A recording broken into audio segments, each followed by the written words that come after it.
Hello, my science lovers. We're coming up with This Week in BS. And tonight we're going to talk about anti-vaxxers and their social media. We've got Dragnaut from the Three Black Healers and Dr. Ian. Your approximate hold time is 30 seconds.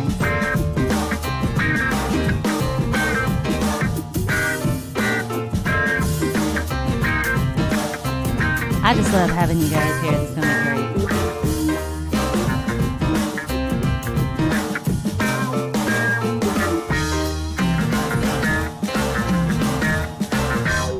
Now I'm going to thank my patrons with this awesome video.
Alrighty, let me unmute you guys. Unmute and unmute. Welcome, Dragnaut and Dr. Ian. What's up?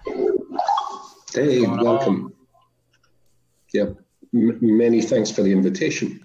Well, thanks for being here. I think we're going to have a blast. We're going to talk about, you know, all the things anti-vaxxers and the stuff that they do, especially on social media. So we've been doing a little bit of investigating for some of their Facebook groups. So first, before we get started, let's start with you, Dr. Ian. Tell us a bit about yourself. What's up? What you do? What you know? Well, again, many thanks. It's nice to interact with you too, and on this topic, which is pretty close to my heart. So I'm a professional scientist. I'm a biochemist. I've been a consultant to the biotech, vaccines, and drug industry for the last 10 years. Let's see. My primary training was medical microbiology, subsequently biochemistry, immunology, molecular genetics. And vaccine promotion is one of the things that I like to spend my off-work time doing. Awesome. So you know stuff about vaccines, so that's going to work out great. Yeah, a little bit. A little bit. All right, Dragnaut, you want to pop on here and say hi? Tell us about yourself, what you do and what you know? Yes. Some of you on here know me. If not, I'll give you a quick background. I was a combat medic in the Army from 2010 to 2014. Mm-hmm. Now, I've taken myself to task, and I said, you know what? I want to help cure cancer. And so right now I'm a senior at the University of Houston at Clear Lake, pursuing a undergraduate degree in biology with a concentration in cellular, molecular, and biotechnology, with hopes of eventually obtaining a PhD so that I can go and fight the good fight. But here we've all gathered because the fight begins with misinformation, unfortunately. Oh my goodness. And misinformation that's primarily spread where? On the social media. Yeah. Oh so, my gosh. Drag, were you a combat medic? Yeah, so that it's actually that aspect of my life I try to like gloss over, but here it is, you know, exceptionally important because I've helped vaccinate scores of soldiers. And so very recently, some of the folks who are watching here, you guys are going to see a lot of claims from a lot of people. One of the claims I did not grab, and I should have grabbed this now that I'm thinking about it, is that, and I didn't know this, one of the vaccines given for anthrax supposedly contains squalene. And so this said that, well, squalene has been associated with spinal cysts. And so soldiers everywhere in the Marines, and that's, if someone says soldiers in the Marines, you should key in. They don't know what they're talking about. That they found all types of, you know, cysts everywhere. And so the meme also has a picture of a soldier with what are clearly subcutaneous cysts from the same scenario that gives you, you know, acne in a lot of cases. So I, as someone who's also helped treat subcutaneous cysts, they don't come from vaccinations. But anyway, we're gonna definitely get into that. Okay. So my background, I have background in cancer research. Some of my viewers probably already know a bit about that, but I've studied cancer. I helped generate a publication, generate a breast cancer test that earned a publication. I'm also been an educator, a science educator. I'm licensed. I can teach 3 subjects in the state that I'm in. And I have a master's in not only arts and teaching, but also in science, primarily in analytical chemistry. So I'm all about the instrumentation, and I understand quite a bit about cellular biology, in that I grew a lot of cells and learned how to detect them using gold nanoparticles and various forms of instrumentation. So that's my jam. So this will be pretty interesting to we have a well-rounded group here that I think can dive right into this topic and kind of rip it to shreds, because it's really not that difficult. It's not that difficult to tear the bad science apart. But what I find inherently interesting, and I sent a paper to you guys, this is a fairly new paper about vaccination, and the anti-vaxxers. And if you're interested, I can put a link somewhere in the description. It's called "It's Not All About Autism: The Emerging Landscape of Anti-Vaccination Sentiment on Facebook." And this was published pretty recently. It was received in December of last year, and it was published 21st of March. So we're talking like a week ago. So they're now studying how this propaganda is getting spread amongst various platforms, primarily Facebook. And so coincidentally, we've dug into this and kind of brought about what we found, and it kind of does pretty well coincide with the evidence that this paper has pulled out. So who wants to go first? Do you want to talk about your experience? I know Drag's been digging into some of those groups, and I've been digging in a completely different group. So I guess we'll start there. What are the things that you were seeing, Drag, in the group you were in? Oh my goodness! So the group that I was in, actually, let me get the exact group name so we're not getting groups confused. So the group that I'm in on Facebook is Vaccine Talk, a forum for both pro and anti-vaxxers, and purportedly the group is populated mostly by anti-vaxxers, but the mods and the admins seem to say that the most vocal are the pro-vaxxers. So that's been my experience. When someone puts out misinformation, there's at least one epidemiologist that shows up, and I cannot remember her name, but she routinely shows up when there's misinformation, and droves of other people.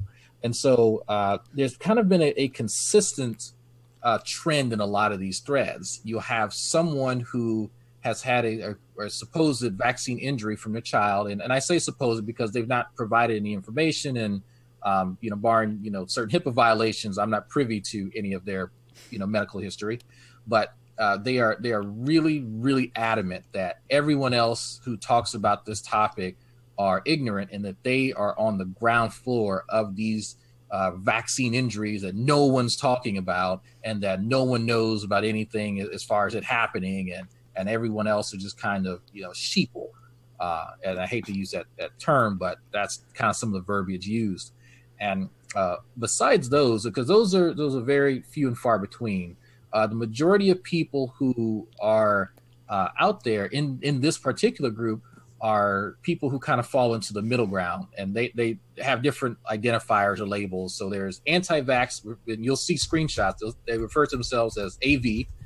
You have people who are in the middle who are OTF, who are on the fence. And you have people like ourselves who are scientifically literate, at least to some degree, who are pro-vaccine or PV. And so people will usually make posts geared towards a particular audience. So in some cases, you'll have people go, all right, hey, anti-vaxxers, or hey, AVs, where do you get your information from? That's a very, very common question. And a response will be, well, I go to David Wolf, or I go to such and such whale.to. And I've recently learned that that's a hilarious website that also features certain theories on reptilian people. We go to people's blogs, and I even made a post on there. And I said, look, so why is it that people who are anti-vax tend not to go to any of these like repositories like PubMed for their information? And I really never got a consistent answer, but there's a somewhat of a theme that there's a strong contingent of people who are just anti-establishment. So anything associated with any biopharmaceutical is inherently a part of Big Pharma. And because they may be a part of Big Pharma, they can't be trusted. One of the things that became evident to me very, very, very quickly was that none of these people have actually read any scientific material. I know it's a huge shock to everybody. I'm going to have a heart attack and die. I'm not surprised. I'm just, and the reason I came to that realization because, well, how do you know who's funding these studies? And I could have like copy and pasted my response. It's like, if you actually look at the bottom of like any piece of scientific study, you will see where they have to put, potential conflicts of interest, contributions. There's sections at the bottom exactly for that. So you don't have to wonder about where this stuff is coming from.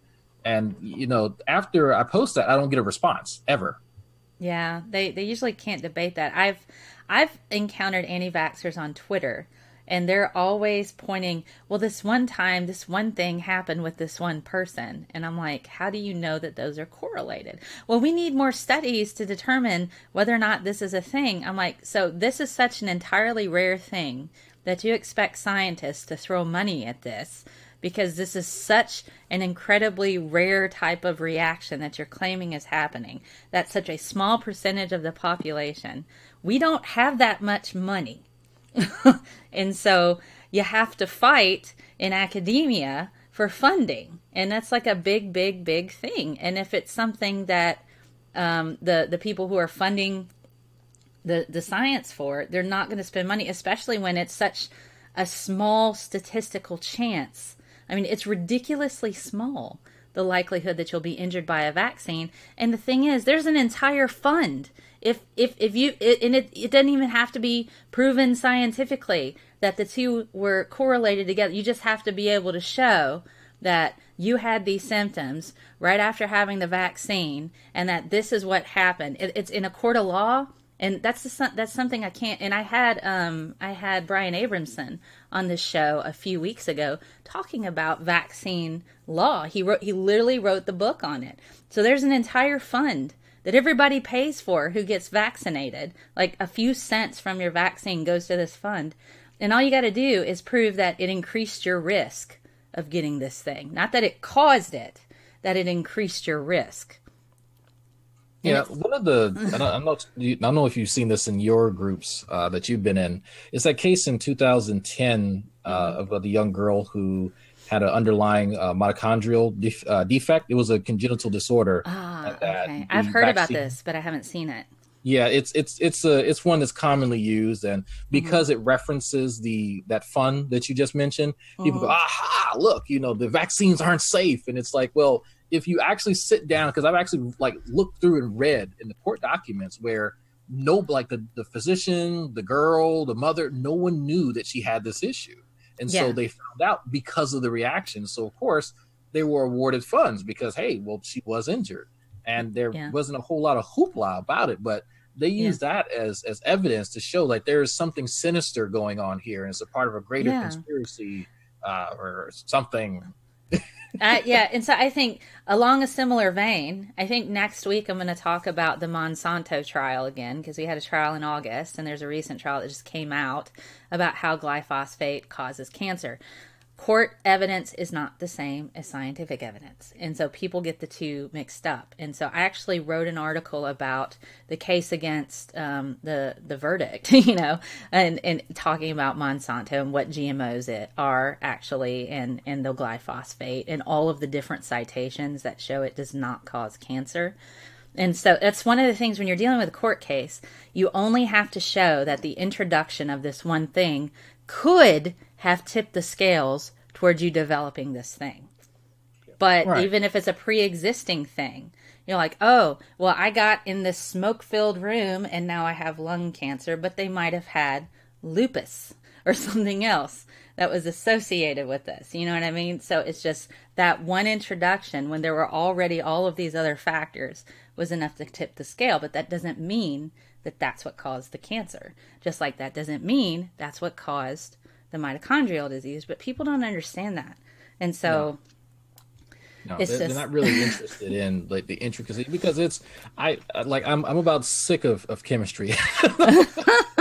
your degrees are chemistry. It's like, oh my goodness, like my eyes are glazing over. Like I love. I'm not jealous of you, an organic man. Those are the crying semesters. This summer I got biochem, and in the fall I got biochem too. So but even now, like I understand a whole hell lot more than I ever did about, like, it's fascinating how chemicals actually work. But I know just enough to know that I am really ignorant as to the interactions between these chemicals that I have no idea about, that I don't come into contact with in an organism. And so I'm wondering, even at my level, if I go, okay, I don't have enough understanding of the chemicals and of immunology, epidemiology, all the things that I would need to know in order to say that I am learned or that I am educated in this topic. How are soccer moms and yoga teachers knowledgeable enough to tell people, oh, no, that vaccine over there, won't work, for XYZ reason. Right. So let me get Dr. Ian in on here. What do you think about this so far? I don't know if you've been frequenting any anti-vaxxer Facebook groups, but what are your initial thoughts from what Drag has had to say, being a person that is a learned scientist and as a profession? Well, I hope it's more of being a learning scientist, because all of the fields develop so quickly. For instance, the stuff that I've done most recently would have been completely impossible 10 years ago and really difficult 5 years ago. But the anti-vax lobby, in terms of the quality of their science, are very slightly better, but not a great deal better than the young Earth creationists. Mm-hmm. It's not possible to maintain the dogma that they have, the anti-vaccine rhetoric, and honestly represent the data that's available. And I limit my exposure to this type of person because I find them infuriating and toxic. Mm-hmm. Most recently, though, I broke that rule and actually had a conversation which ended up with me being compared to Dr. Mengele. Oh, wow. Which, as a person of some Jewish heritage, is really sickening. But yes. This was because of what vaccine, which is by extension vaccine for cervical cancer. And I think people not getting that is good. Yes, yes, it is. In summary, it's not possible to both be honest about the science and be an anti-vaxxer. There are risks associated with vaccination. Is there, just really quick, is there some way that you can turn up your audio? Because I've got you turned up all the way. Yeah, let's see how I can do this. 1, 2, how about that? Give me a second. Because I'm from 1972 and sometimes... Are you? Let me see if I can turn you up on my end, too. Feels like I'm exploring the future here. Hang on. The future? All this technology and stuff. I have... if you look at the bottom right, you'll see your sound icon down there, and you can right click on that.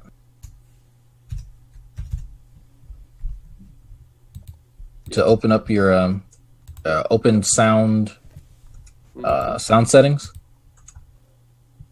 1, 2. Is that better?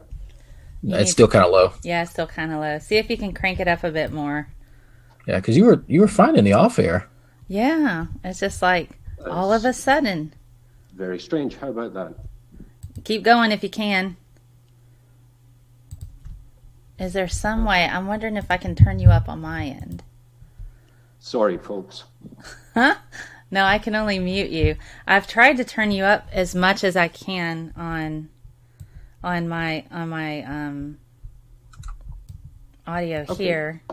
Let me work with it at this end, and we'll see how it goes. Okay, I'll crank you up to 1,000. Let me see. Let me see if I can do that. All right. Try to talk now. 1, 2. Hello. Is that any better, guys, on your end? People saying this is a bit better. A little bit better. I'll try and speak up. I tend to whisper. You were asking a question, Mel. Yes. So what were your thoughts? So you were talking about anti-vaxxers and how you worked on the HPV vaccine, and so your thoughts in regard to having to deal with such individuals. Yeah, I tend not to, because I'm not hearing any new arguments, much like the creationists.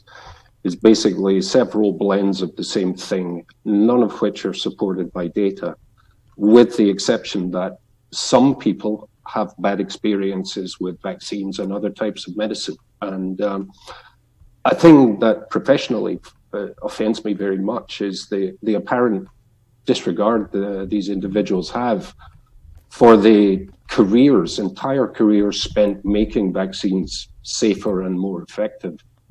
For instance, the quality control for one biological is what I've spent the last year only writing up the safety and quality data to support the filing. So I'm one of maybe 50 people doing this.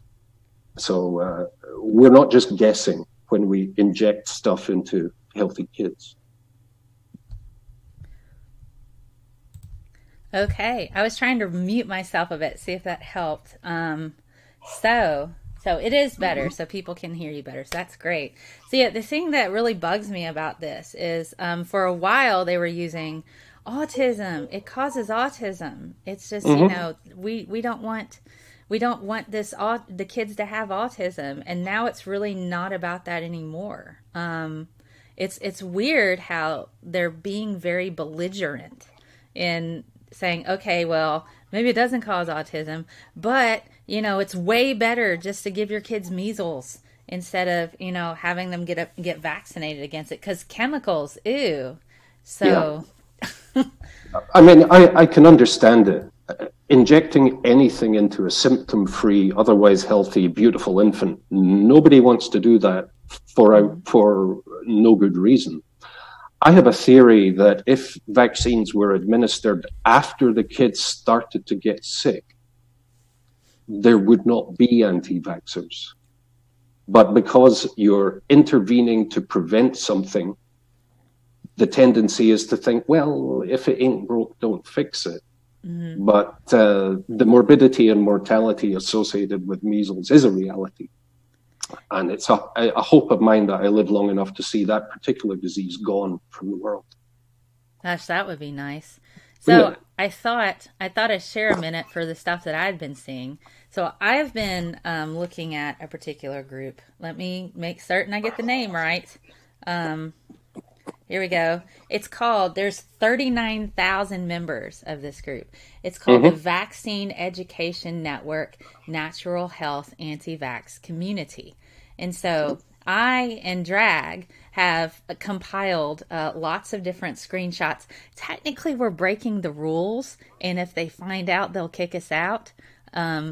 but we haven't really been causing trouble per se. But we are blocking out the faces as well as the names to protect anonymity because we are not total jerks. So let's go ahead and have a look at some of these things. Hello guys, hello. So I'm gonna I've put it together to where hopefully we'll be able to see pretty well what's going on with it. All right, so let me flip over to here. Okay, and I'm gonna screen share with the others so they can kind of get an idea. Alrighty, so share. I'm gonna share my screen with you guys. There we go. So they'll be able to see. Okay. Share. All right, so here we go, guys. So, let me see. Actually, let's go back. Let's go back to the very beginning. It's a very good place to start. Okay, so extra points for somebody who knows where that song came from. Julie Andrews. Yes. Sound of Music. Yes. When you read, you begin with A, B, C, and when you sing, you begin with Do, Re, Mi. Do, Re, Mi.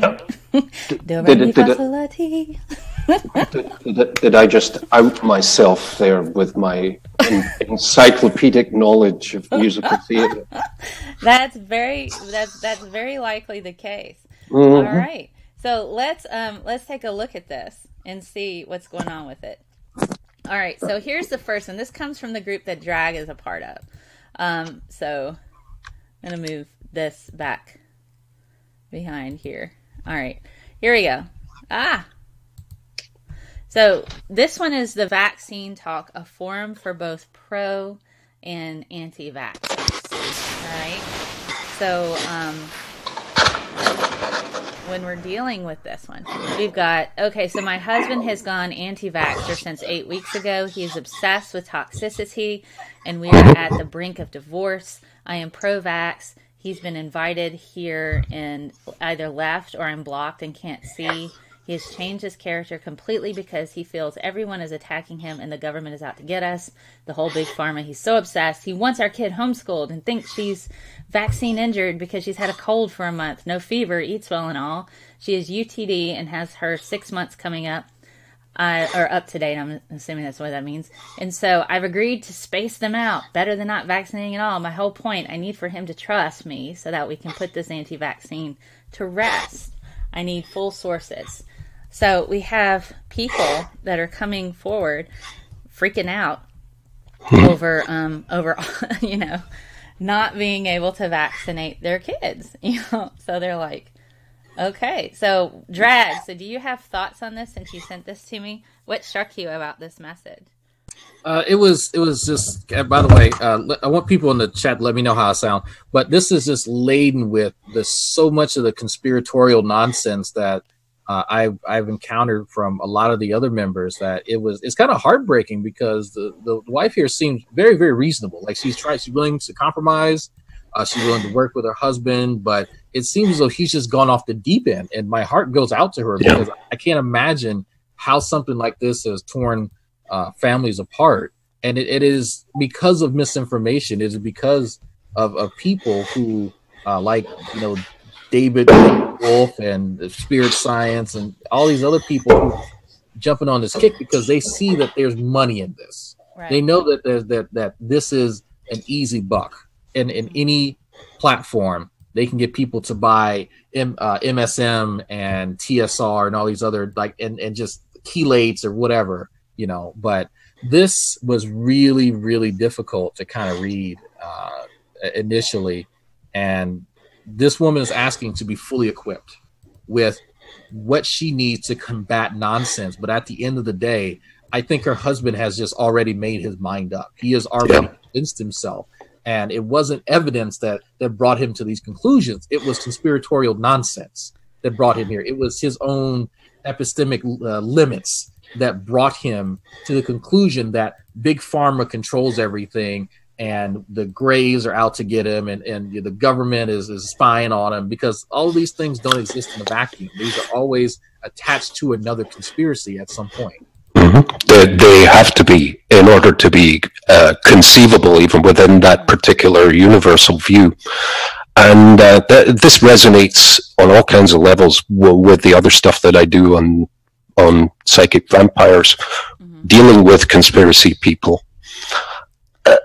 They, in fact, I think, become addicted to and kind of turned on by the buzz of being afraid and the buzz of, oh, we're being watched.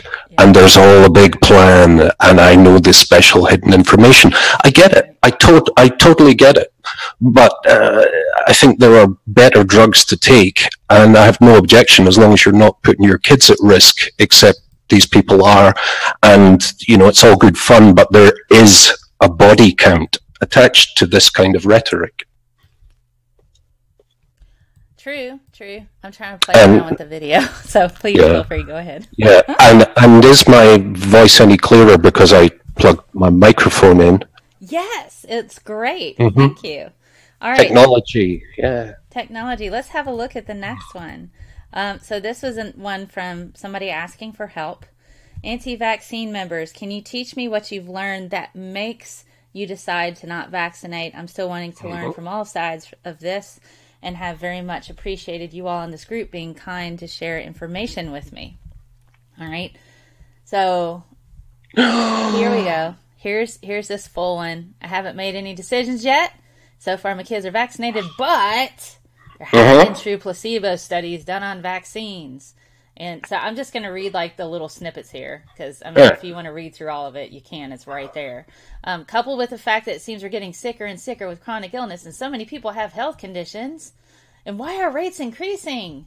That sort of thing. And then we've got, it concerns me that we are messing with natural design, and as a result of vaccines, virus strains are mutating and becoming more dangerous.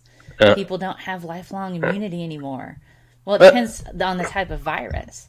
And so, Drag, what struck you about this? And then we'll hop over to Dr. Ian and see what he thinks.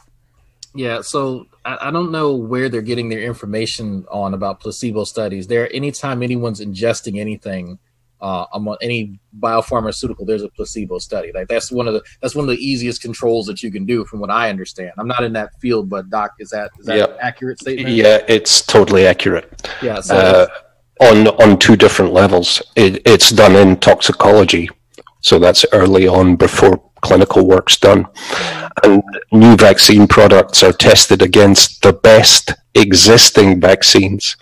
And in terms of bootstrapping quality, not only does it have to work, it has to work demonstrably better than what's available, or otherwise be an alternative to it. So many of the vaccines that I had as a child are not administered anymore because we've really improved them since. But anyway, yeah, so that's point one. All right. So, yeah, I just... This is something that I deal with on a regular basis. Having been on the internet, being a science communicator, the kind of stuff that I come across, and I find it interesting because it also lets me know. And by digging not only in these different Facebook groups, not only is there almost a crippling sense of dread, and like, wow, oh my God, this is so wrong. It's making my skin crawl, and I just feel like I need a shower and maybe watch cartoons for the rest of the night to get over this. But it also lets me know what's going on in these people's heads, you know? Dark comedy can help. It's not it's not a panacea, but it helps me. But I'm looking only at the first 4 lines here, and it's all wrong. It's practically wrong. Like, it really... Yeah. There's... Like, even I start going to B, because I can tell you right now A is wrong, like just outright. But so B is coupled with the fact that it seems we are getting sicker and sicker with chronic illness, and so many people have health conditions and are on meds, and we really don't know why illness rates are increasing. Well, I can tell you, as an industrialized nation, there's a correlation between us getting sicker and us, doing things to our environment. So if we're diagnosing more disorders, people don't take the time to wonder, well, because so many folks now are reporting symptoms, that we're getting a better hold on what happens to our bodies. Because the argument people have made about autism spectrum disorder, well, this thing didn't exist 40 years ago. Well, it did. It did. You know, if you look at stories about Fey children, if you look at the descriptions of stories of Fey children, they resemble exactly of a child being on the spectrum somewhere. So people don't have, it comes down to education, honestly. They're ignorant to the annals of scientific history and just human history, really, but also diagnostic medicine.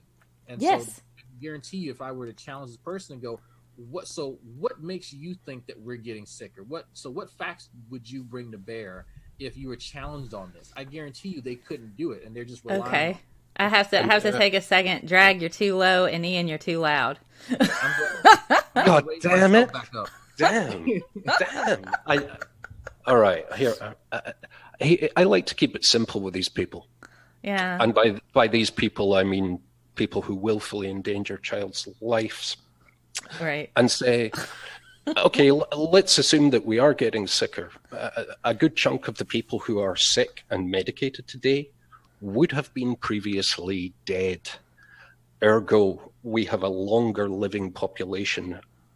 Our chronic illnesses are increasing in large part because we are living longer. Yeah. We're worn out. If you live to my age or beyond it, you can expect heart disease, stroke, or cancer. These are the diseases of old age and extreme old age with things like Parkinson's and Alzheimer's.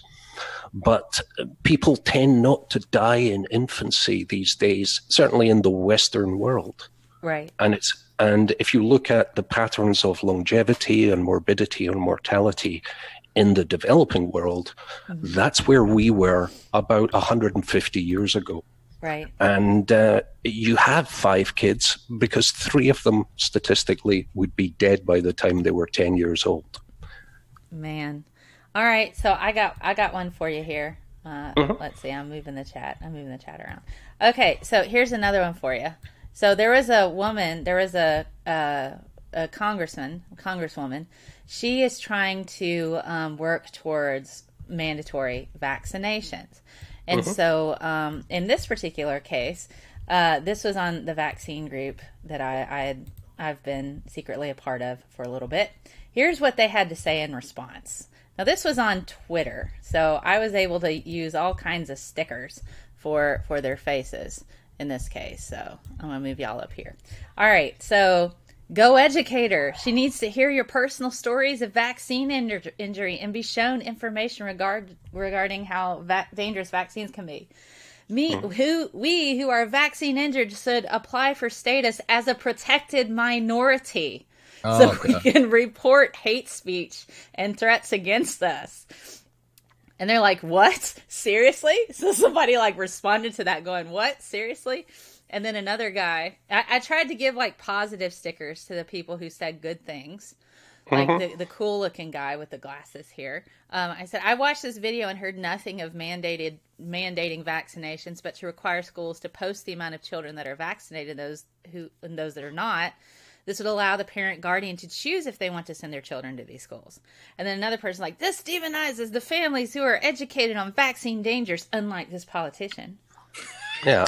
So in a previous lifetime, back in my pre-Time Lord days in the 14th century, instead of posting a list on the door, they just painted a big red cross, and that meant plague was in the house. So we could do that. We could. Yeah, we could go back to that. Yeah. So, protected minority drag. I look. I think I read that when we first started. I was like, really? Come on. Report hate speech and threats against, if someone's making legit threats against you, that's a problem. But no, you being plague enthusiast doesn't make you protected a minority. That means we're going to quarantine you because you're a danger to public health. Asymptomatic simpleton. Yeah. And to any of the parents who think it's wise to send disease-infected bits and pieces like popsicles through the mail, you're breaking about 5 different federal laws doing that. Don't do it. Real. Oh, my goodness. Disgusting. So that I thought that was pretty slap your knee type of funny. All right, so this person now we're getting to the fun stuff. How do we detox your child after they've been vaccinated? So she's like, can anyone give me advice on how to detox my so far fully vaccinated 4-year-old? No rude comments, please. If you ain't got nothing nice to say, keep it to yourself. Thanks in advance. All right. Can I chime in and ask you a couple of questions, Mel? Sure. On two different subjects, one being the miracle mineral solution. Yes. And the second one being Munchausen's by proxy. Yes.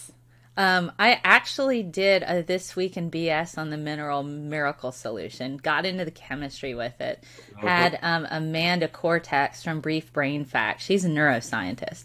So she came in, we talked about that, and I actually had somebody on the spectrum, Jess Maddie, had popped onto the show as well. And because they're also claiming that that particular solution cures autism and cures cancer and HIV. Yep. And basically everything, when it's really what you get when you mix the two components together, you get a component of bleach. And it's like a 26% bleach solution that they're giving to their kids. So, and you're meant to, I've seen it variously ingested by mouth, administered by enema, which I can only imagine what that's like, and topical application as well.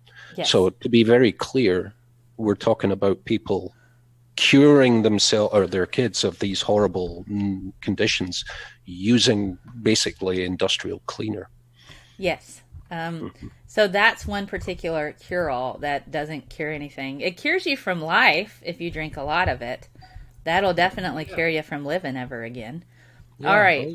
So TRS, Drag, you looked up TRS for me. Yes, I had never heard of this. And so it comes in a cute little spray bottle. You can buy it from a company called Coseva, Cosvea, and it appears to look like perfume, like cheap perfume. It says Advanced TRS Toxins and Contaminant Removal System. Oh, and cool. So the description is: reveal your full potential, cleanse toxins from your body and mind. Your air, water, and food are saturated with toxins. That means your body and mind are too. Advanced TRS uses breakthrough nanotechnology to remove and cleanse toxins and heavy metals from your body. Now, that tells me it's probably a chelate. So I don't know. I'm still trying to look for like the description of like what's in this stuff. Yeah, it's probably 0.2% EDTA. That's what I'm guessing. That's what you get, you know, which you can buy for like I think it's around $26 for 10 kilos of the stuff, you know. Oh my goodness. So here's some of the other things that they recommended in this particular conversation. This is a full conversation. So it says, join the Natural Health Library group, cilantro juiced. So apparently drinking cilantro juice at one time was a good idea to help with that. Now somebody else who's a brilliant fickin' genius says, this is no longer reputable. No cilantro, it is not strong enough, and you need to know a half-life of dosing it. The half-life of cilantro.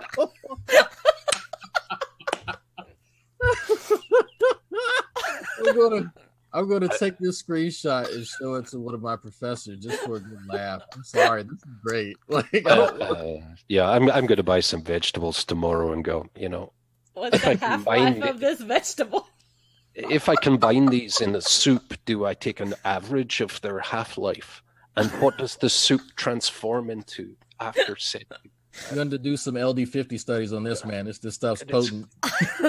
But what we see illustrated here is the vague problem. You know, toxins, which toxins, heavy metals. So they're probably talking about mercury as a component of thimerosal, which isn't in hardly any vaccines anyway. I think they're talking about the blood-brain barrier, too. It is one... okay, so they think cilantro can cross the blood-brain barrier and drop heavy metals when it stops chelating wherever it is. Not safe for a child at all. No, that's not how any of that works. I'm gonna go drink some EDTA and trypsin too, and I'll tell you what happens in the morning. And then somebody else said, there are a few, but it's unknown. There are people, though, in a chelating group that got way worse from doing cilantro. Like, they must feel like crap. Like, I really must, because I'm like, if I ingested like EDTA, I'm imagining like I would feel terrible, because I would say it would probably capture all the calcium, right? And so you need that for any type of like action potentials for any muscles, or like even your neurons like need that. So like, how is that healthy? Like, they must feel like absolute crap. God. Yeah, I mean, basically, depending on dose, you're going to end up stripping the inside of your gut out and having really bad bathroom issues. Yeah. For quite some time. Don't do that. And I hate cilantro, so it would be even worse. I love cilantro. I just ate a whole lot of it in my chili. I made some black bean chili with ground chicken, and it had some tomatoes, and I like to add sriracha to my chili, but I'm controversial like that, I suppose. I like just a little bit in mine. Just a little bit. Just a little bit. You're also totally toxin free, so do you feel brilliant? And are your chakras doing whatever chakras do? I guess my chakras are aligned at the moment. It's just whatever. I guess it's okay. I'm feeling all right. So here's some more. And this post was by a woman named Tina. So it says Tina's post. Tina's post. One dude, I ran out of stickers because so many people responded to this, and I wanted to kind of keep with the same theme so we could keep up with who was saying what. So, so I ran out of stickers, so I started using animals. And so this person, the chicken, worked with a classical homeopath certified in cease therapy, also TRS. TRS is a thing. Do keep in mind for future, no amount of detoxing is guaranteed to reverse any vaccine damage. I know some are force vaccinated, and some have made choices in the past they regret. All have different stories. But if you have a choice, keep in mind, nothing is the guarantee of avoiding vaccine damage of not vaccinating. So, that's one. Sure. Mm-hmm. Somebody says following. I guess. I don't know what that meant. See a homeopathic doctor and ask about thuja. I don't know what thuja is. I maybe a person that does magic anti-vax witch doctory that draws the voodoo out of your kids or some shit. Dear. TRS. Check out iridology while taking TRS support group. Very helpful. There's a support group for taking TRS. Iridology is that's looking in your eye and it telling you about your pancreas and whatnot, right? I guess so. Okay. Yeah, cool. Iridology. Okay. And then another person said, put a tablespoon of organic apple cider vinegar in some juice every day and have them drink it. Use CBD oil also. That's something else that I've seen that's common as a alternative, whatever. I don't want to use medicine because that's not what it is. CBD oil. So, I don't know what CBD oil is. It has some legitimate uses, none of which relate to immunology at all. Yeah, it's it makes people very happy. Let's say that it's used for a variety of. Oh, is this cannabis oil? Is it something like I'm looking. Yeah. Okay. So yeah, it's a cannabidiol. Cannabidiol. So it's from a cannabis. Time to see. Yeah. Okay, I got it. Yeah. I mean, it's some pretty legitimate uses. But, how about this? Take the juice of 4 vodkas and shut the fuck up. Don't worry about it. Listen to people who understand this. How about that? That may be a good idea. I mean, it's like I'm looking up thuja, and evidently it's an ointment. So CBD is a non-psychoactive form of marijuana for anti-inflammatory purposes, but they're overstating like its uses. But the thuja was interesting. The thuja is actually an ointment that people use for warts. It's a homeopathic cream for warts, supposedly. Wow. So it's a cream made of nothing that does dick all. Epsom salt baths and Fiji water. I just do that for fun. I didn't realize it would get rid of my vaccine injuries. I mean, my grandmother does that. I mean, because reasons, but I thought she just did it because she was old. But okay, I mean, oh my goodness. Okay, you guys ready for some more BS? Yeah. Okay. All right. Bring Here's Tina's post. We're still on Tina's post. We're knocking on her door. Check out Netflix, a user's guide to cheating death. It tries multiple detoxifications and puts them to the test, exposing their true nature. It's very eye-opening. So Netflix. You know, The Punisher is also a show on Netflix. I didn't realize that any dude could just get a bunch of guns and go take out baddies. Yeah. You know, because it's on Netflix, that means it's true, which is kind of exciting because I really, really, really like Jessica Jones, and I hope she's real because I would like to hang out with her. She seems cool. I mean, here's the thing with the first comment there. Again, I just pointing out the classic fallacy. Okay, they put things to the test. I guarantee that the show had no analytical data in it whatsoever. Not a thing. So how did they put anything to the test? Well, somebody who's an anti-vaxxer agrees with you, Dr. Ian, because they said this show is absolute crap, pisses me off something fierce. Okay. Cool. Okay.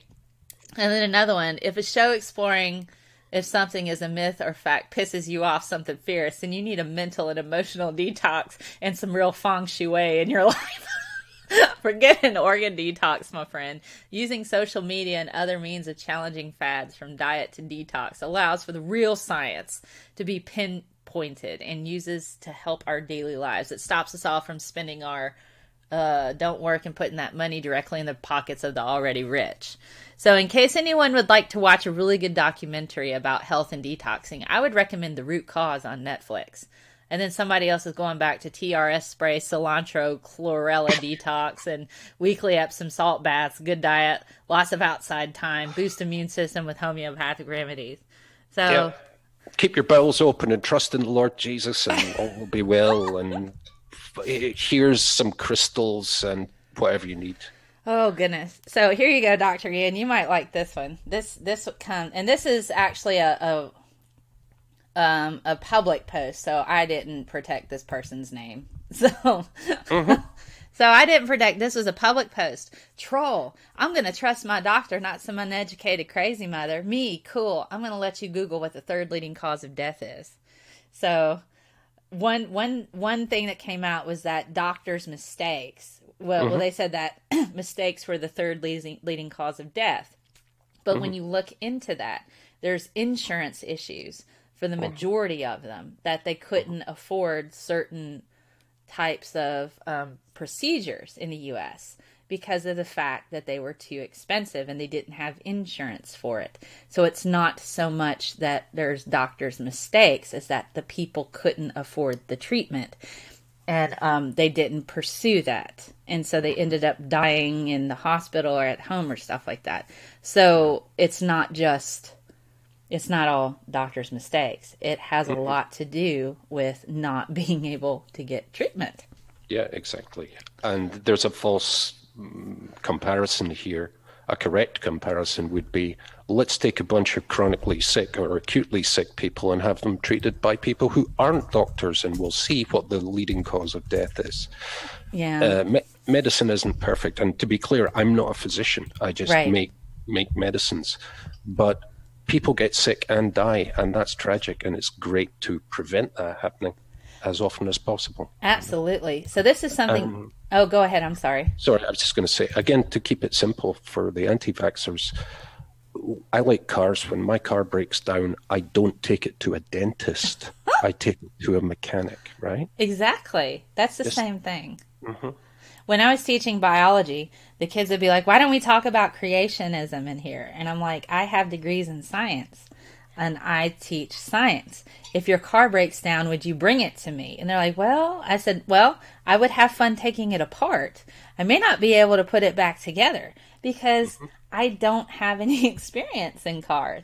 I don't have degrees in religion, so I don't teach creationism. You go to somebody who's an expert in that, and I'm not an expert in that. And that just makes sense for whatever reason, they process that and they're like, oh, okay. So here's one for you. There's a woman in this case. She's trying to take her kid and run away because she doesn't want her kid to get vaccinated. And the father of the child, so she's got a 3-week old baby. This was about a couple months ago. She goes, has anybody had to go to court with their child's father or mother because of your decision not to vaccinate? His father's trying to force me to get him vaccinated, but my instinct is just saying no. I can't be at peace if I let him force me to do it. Yes, I've done research on both sides, and I'm not just going off what I feel. I'm really scared because I know his mom agrees with him, and so do my parents. And they will try and convince me to get him vaccinated, but I'm not having it. So basically she's going back and forth. And she says, will the courts have the power to make me get him vaccinated if his father shares custody with me? When I was pregnant, I decided to just brush off what I was feeling and reading to please everyone and get him vaccinated. Well, it's different now in that he is in my arms every day. I want to do everything I can to protect him because I love my baby so much and I care about his health. I'm just really scared that I won't be able to win this argument against his father, and it's making me very anxious. So there were lots of people who had a lot to say. There were 176 comments, so I only highlighted just a few of these. So let's have a look. In these cases, the court will almost always side with a doctor's professional opinion unless you can resolve this out of court or have an extreme case of why your child cannot be vaccinated. You'll likely need to vaccinate. These cases do not end up in favor of the anti-vaxxer parent 98% of the time, unfortunately. And so that's what she figures. And then another person said, lie to him. Go to a doctor's appointment and say, shots went great. That's what I have to tell my boyfriend's family and my family because they're so against me not vaccinating. So she's lying. This woman's lying to people about her kid being vaccinated. And so she goes, okay, so I wasn't wrong for thinking to do this. I have him during the week, and it's something I can get away with to avoid excessive conflict. And that's why I don't want him vaccinated. I hate that they say a baby's cause of death is SIDS, when really it's a lot of deaths are because of vaccines. There's no truth to that whatsoever. And then it gets a bit worse. But jump in if you have something. Yeah. I get the impression that this woman really has her kid's best interests at heart, but her information is so wrong that it's really tragic. Yeah. Yeah. This it's like this is one of the kind of the heartbreaking scenarios, just like the first lady that we were going over. It's actually some of a similar situation, and it's I love when I hear someone who's anti-vax say that I've done my research, and it amounts to I've watched a YouTube video and I looked over 2 or 3 people's blogs. None of the people that I looked into actually have any type of like legit education in the field because it's usually like a chiropractor for some reason giving advice on immunology or like I said, a yoga instructor or something like that. It's like I don't understand where people get off thinking that because they watched a YouTube video that they understand a topic. I watch a YouTube video to supplement what I may already know, but I don't feel that YouTube videos are really sufficient in doing any type of research into really any topic. But it is interesting to hear the people justify them, I guess, feeling as though they're now learned, because it smacks of a weird type of like Dunning-Kruger scenario. But maybe that's just me being very harsh, but I don't know. Like, I don't know. I don't know. It's pretty strange. So here, there are more people encouraging her to lie. They say falsifying that type of information would be a great way to lose custody. So some people are sitting here going, okay, you're probably going to lose your baby if you fake vaccinations. And somebody goes, not if it's not on paper.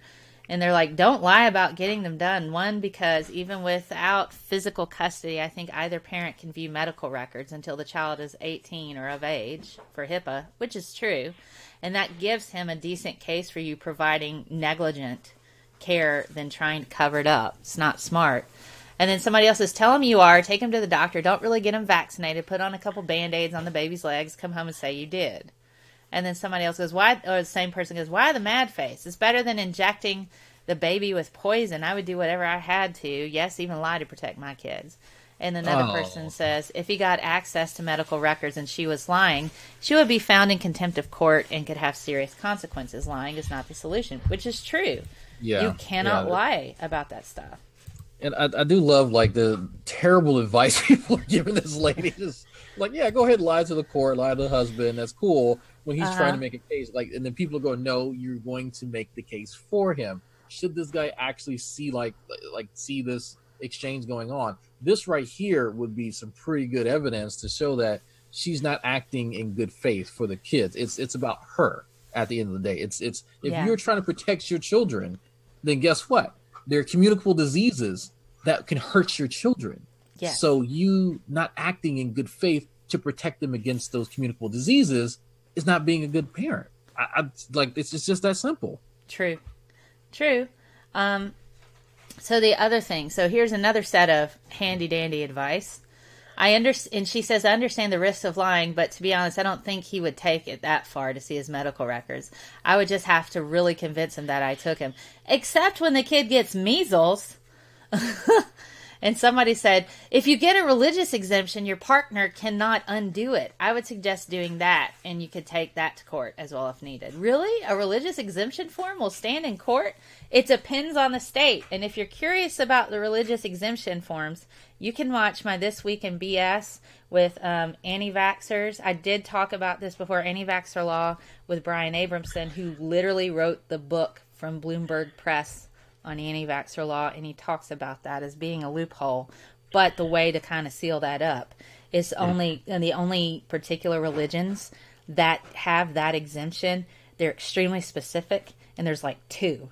And so if you can't provide some kind of, and a lot of courts are doing this now, if you can't provide some kind of documentation that you're a part of this religion, then they don't allow you to be, you can't. You have to get your kid vaccinated. So yeah, a lot of states are moving to get rid of them, which is true. And so somebody said, watch Vaxxed on Netflix, because Netflix is what you do. It's like the new YouTube for anti-vaxxers. I hope he will take the time out to watch it as well. I tried so hard to be calm and give both sides of the argument. So yeah, my in-laws are for them. Luckily my dad is smart.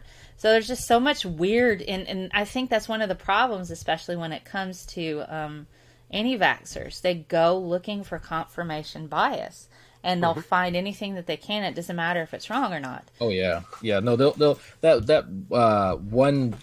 this link that keeps coming up. I don't know if you've seen it in your group, but it's a website whale.to.2, and that's the website with all the study quote. And people can't see me study on the reptilian shapeshifters in government. So it's a very legit website, by the way. Very, very legit. Right. Okay. So somebody mentioned there's a Patreon post from Titans of Autism or something. This widely shared deposition of Stanley Plotkin came about as a result of this case. And it was an ongoing battle between 2 parents on vaccinating their daughter. So that might be something. If you want to check into that and see that'll go, how that goes. But that's kind of a bit where I left that. So, for anyone in the audience, Stanley Plotkin wrote a book about yay thick that I have over there called Vaccines. So he did a lot of work early on. Yeah. All right, so this little gem I pulled up today. So I thought we could pick this apart and then talk a bit more about our thoughts on this. And there's a paper that I want to kind of, and I know we're running over an hour, but this has been really, really cool digging down and trying to show what it is that these anti-vaxxers think about. So this woman, and I literally pulled this like a couple hours ago, right, as I was putting together all of this. My 13-month-old had a play date today with a 15-month-old. When we got home, the mom was changing her diaper and mentioned, "Oh, wow, you did get a rash, didn't you?" The doctor said that could happen. I looked, and the poor thing had the most awful rash all over her belly and legs. She said she had just gotten the MMR vaccine a week ago. My question is, does the MMR vaccine shed? Kind of freaking out that my daughter was around a baby that just got the vaccine. And so some of the responses, what did you say? They do shed. I wouldn't worry. And he goes, it does shed? So why shouldn't I worry? I don't want that in my kid. She goes, still would not worry as long as your baby is not vaccinated. Fear the vaccines 1 trillion times the diseases.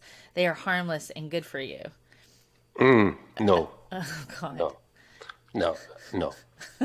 Yeah, I read the next one, Ian. This is great. You don't need to worry because measles is harmless. False. If I were you, I would thoroughly research it now since your child was exposed to the shedding. That way you know incubation period and what to expect. Furthermore, measles virus has been proven to protect you from certain cancers as adults. Also, please watch the link I'm sharing to calm your fears. It's just the measles. I would start now and give daily doses of vitamin C and A. Also, a daily dose of probiotics and elderberry would be beneficial. You know what's also just throw in some essential oils and yoga too while we're at it, because we'll take care of this thing, no problem. Measles prevents you from getting cancer, guys. Yeah, measles is harmless except for the kids that die, and if memory serves, it's about 1 in 500, with about 5% with significant and sometimes lifelong neurological issues. Oh my gosh. As well. So most people get measles and get sick and get better and are then immune, except for the dead ones and the ones that end up deaf, blind, paralyzed, otherwise in a really bad state. And just because you haven't met one of those people doesn't mean those people don't exist.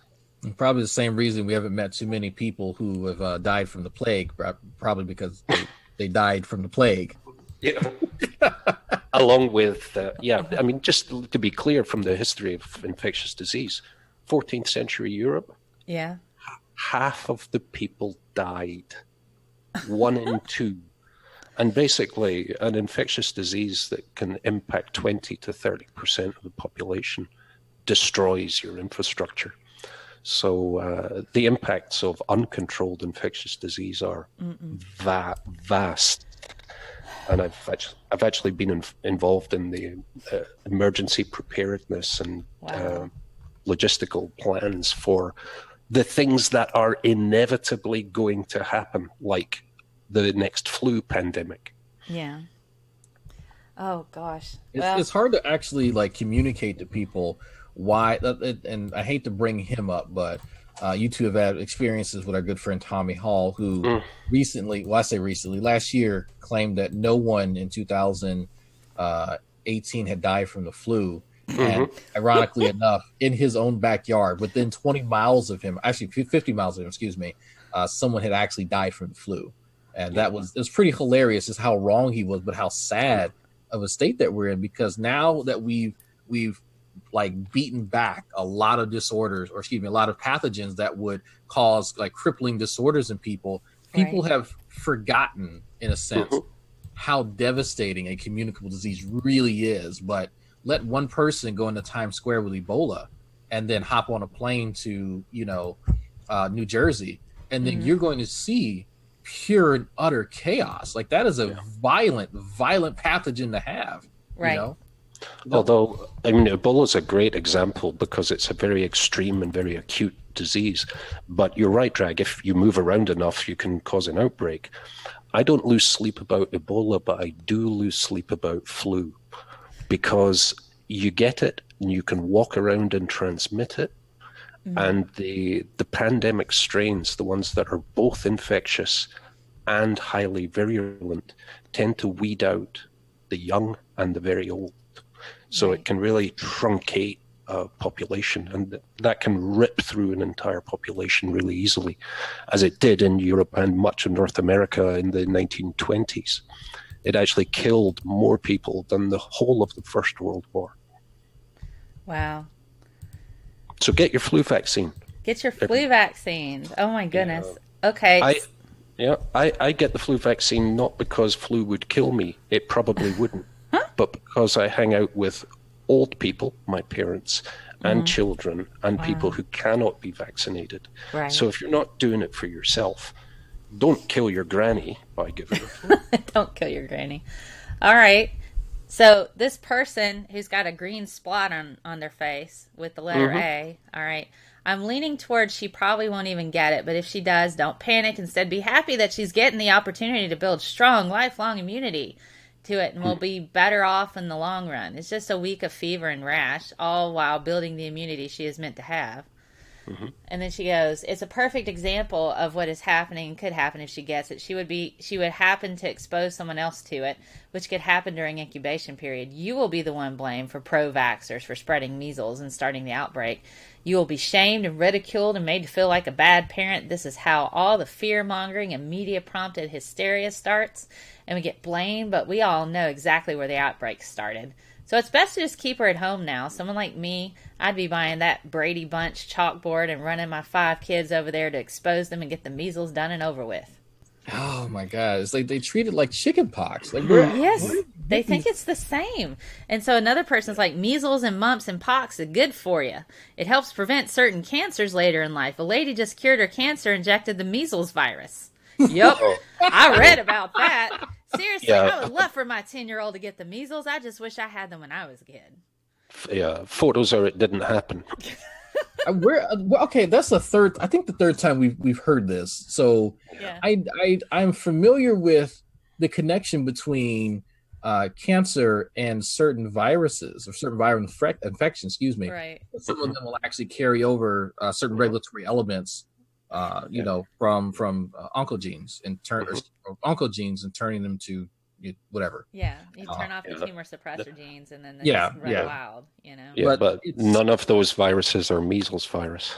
No. Right. So I'm trying to figure out like how does that I know how it goes one way to cause cancer, but they're saying it to prevent cancer. I would love to see the studies on that. You can't get cancer. Mm-hmm. That's I mean, true. I heard if you jump in a vat of highly radioactive material, you turn into a superhero.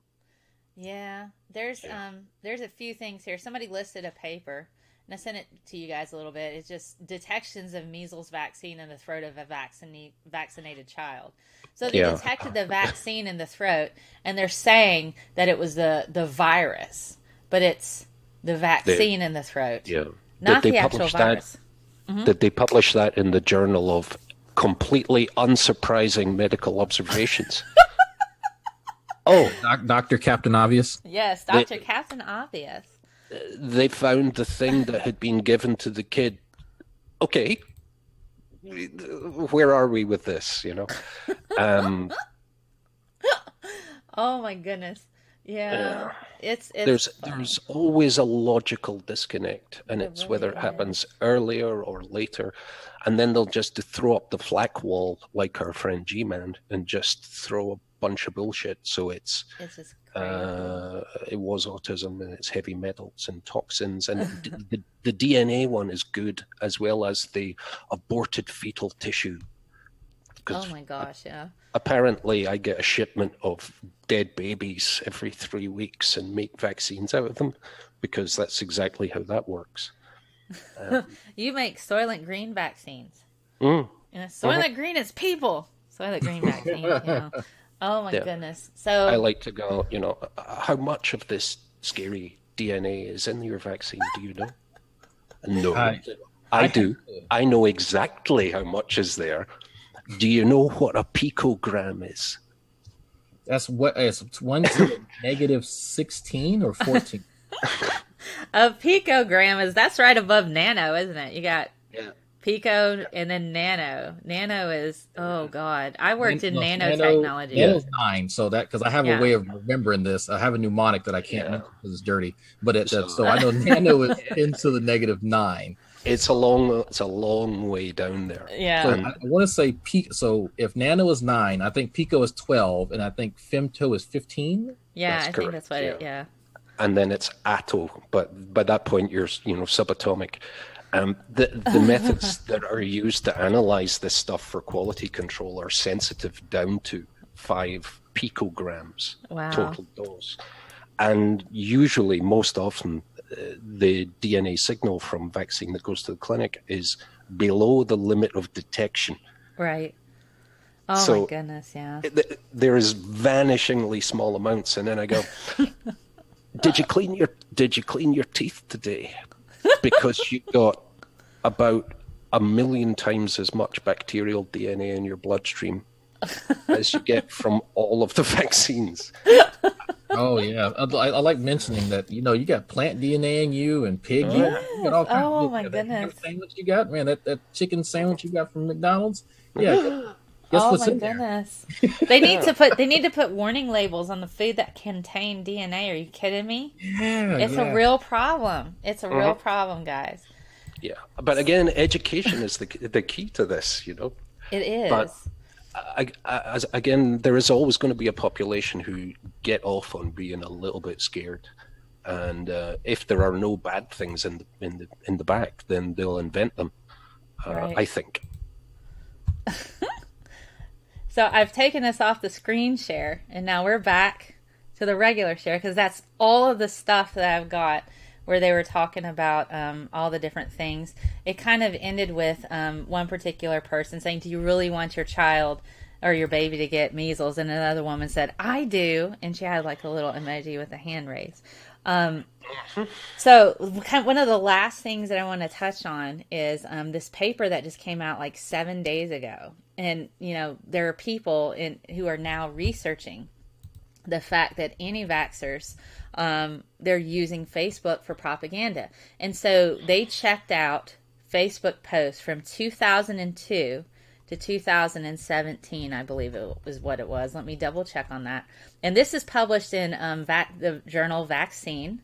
And it's the people who were involved with it were Division of General and Internal Medicine, the University of Pittsburgh School of Medicine. So this isn't just some run-of-the-mill thing. There's pediatrics involved, Health Policy Institute at the University of Pittsburgh, and so Division of Adolescent Medicine. And so essentially what they did is our data set consisted of 197 individuals who posted anti-vaccination comments in response to a message promoting vaccination. We systematically analyzed publicly available content using quantitative coding, descriptive analysis, social network analysis, and in-depth qualitative assessment. The final codebook consisted of 26 codes. Okay, so the results, the majority, 89% of individuals identified as female. Among 136 individuals who divulged their location, 36 states and 8 other countries were represented in a 2-mode network of individuals and topics. Modularity analysis revealed 4 distinct subgroups labeled as trust, alternatives, safety, and conspiracy. For example, a comment representative of conspiracy is that the polio virus does not exist and that pesticides cause clinical symptoms of polio. An example from the alternative subgroup is that eating yogurt cures HPV, human papillomavirus. Deeper qualitative analysis of all 197 individuals' profiles found that these individuals also tended to post material against other health-related practices such as water fluoridation and circumcision. So the conclusions: social media outlets may facilitate anti-vaccination connections in organization by facilitating the diffusion of centuries-old arguments and techniques. Arguments against vaccination are diverse but remain consistent within subgroups of individuals. It would be valuable for health professionals to leverage social networks to deliver more effective targeted messages to different constituencies. So some of the things that they found when they were going through and digging down in all of this, they found variables. The variables they looked into were activism, media censorship and cover-up, homeopathic remedies, vaccination as genocide. Oh, yeah. Moral transgression, educational material, vaccines cause idiopathic illness, vaccines cause AI disease or cancer, they cause autism, cause death, chemicals and additives, number of vaccines, vaccination policy is a violation of civil liberties, cell cultures from aborted fetal tissue. There you go. There it is. Yep. Get the dead babies in there. Yep. Personal stories about harm individuals, pictures of scary needles, pro-marijuana and or cannabis oil, other conspiracy theories. So they went through, and those were all the different variables that they found, and they're pretty solid in what their descriptions are in the example content. And this was just 7 days ago was published, and it's publicly available. You can check it out. So I highly recommend you do that. I can put the link in the description and you have a read about it. So the science says, it's not all about, it causes autism. It's about a lot of things. And a lot of it is on Facebook. And we already know Facebook is a vehicle for propaganda. Yeah. And all of the things that you mentioned come into the category of Pratt arguments, points refuted 1,000 times. So I heard one the other day. I think this is brilliant. Vaccines are a genocidal plot to reduce the population. I'm like, well, let's have a look at this. We've been failing really hard at that for about 200 years. Because population, where people live and don't die in infancy. I think that that's an interesting notion, seeing is that the military mandates that all uniformed service members receive vaccines. As a combat medic in the Army many years ago, I've had to stand in a meeting room, a conference room, and issue vaccines to a lot of grown men who killed people for a living. So I'm not sure how that's really effective for a nation to institute something like this and then give the same vaccines to the fighting force that would supposedly defend it. Oh my goodness. Yeah, it just seems counterproductive to what you want to do. Vaccines are supposed to extend life. It's not supposed to get rid of it. One of the weird conspiracies that I had heard, and this is something, it was a documentary I'd seen. It was a while ago. It might be different now. So somewhere around 15 years ago, I watched this documentary about HIV in Africa, and a lot of the people there were convinced that condoms were laced with HIV by the U.S. and it was a conspiracy to propagate and spread the virus even more through the form of safe sex, and that was made up, that's not real. So it's freaking amazing just how far they go and how far they reach. It's just can I chime in with a thing? Sure, go ahead. Again, the African environment is fascinating and tragic and beautiful and all kinds of different things. But unfortunately, there is still child mutilation going on as a function of vaccines and as a function of fundamentalist, insane religious beliefs. So in various places, most recently Nigeria, I think, children were being dismembered, frankly, because they were being given polio vaccine, which apparently, according to the rumor, is going to make everyone infertile. Wow. So people take a machete to a child in response to that. And that's an extreme situation and is far from what's happening in the developed world. But this does happen. In the same type of place, though, and I know this from firsthand experience, people will walk for 10, 15, 20 miles with their kids to have them vaccinated because they've seen people developing not smallpox, but typically polio. And they're like, can you please do this? And basically you're giving a vaccine that prevents this disease, costs about 50 cents, that nobody is making big money on in the industry, and that these people are so desperate for.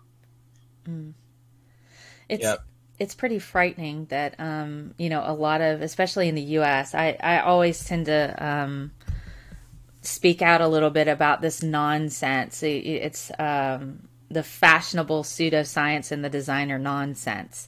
It's a sign of privilege to be able to say, I'm going to go and buy this jade egg and shove it up my lady bits, and that's going to make me better than you somehow. Or a wasp nest. Or a wasp's nest. I have the money to be able to spend it on myself, doing this extra yoga and having these chakras